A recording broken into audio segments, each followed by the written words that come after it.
Hello everybody, I would like to thank you for watching my video. This is my first movie review. Now today we're talking about the movie King Kong.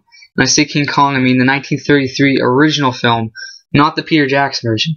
Even though this film is very good, we're not talking about that today. We're talking about the 1933 version. Now I know a lot of you are thinking, yeah, but wasn't there a film in the 70s?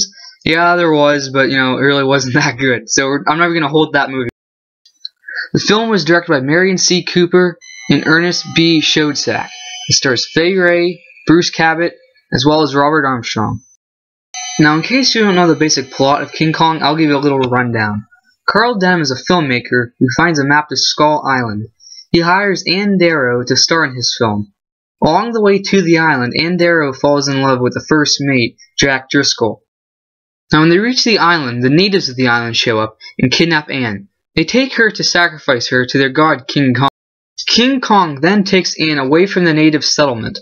He takes her into the jungle where he begins to form some form of ape crush on her. Because of this ape crush, he then protects Ann from a variety of dinosaurs. However, Carl Denham and his crew eventually find King Kong, capture him, and take him back to New York City, where they put him in a show and label him as the 8th wonder of the world.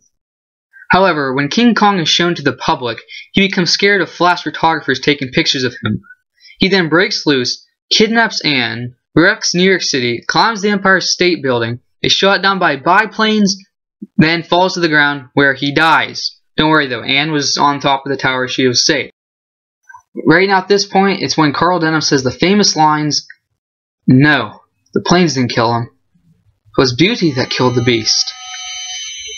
Yeah, pretty famous stuff right there. Now this film is now one of the most famous films of all time, and has prompted King Kong becoming one of the most famous movie monsters ever.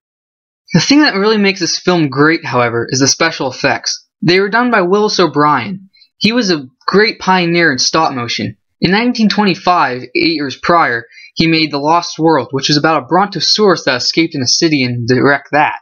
I think that was probably the inspiration into, Jurassic Park: The Lost World, hence the same name, Lost World. Willis O'Brien would later make Mighty Joe Young, another movie about a giant ape. Someone who helped him in the special effects department in that film was Ray Harryhausen, who, in case you don't know about, would later become probably the greatest stop-motion movie animator of all time. The special effects in this movie, though, truly are amazing. From King Kong fighting a T-Rex to a pterodon flying in the sky, everything just seems to work together. Willis O'Brien really knew what he was doing.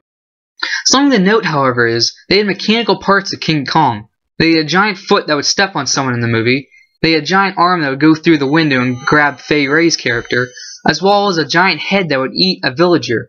You just picked them up and the villager screaming,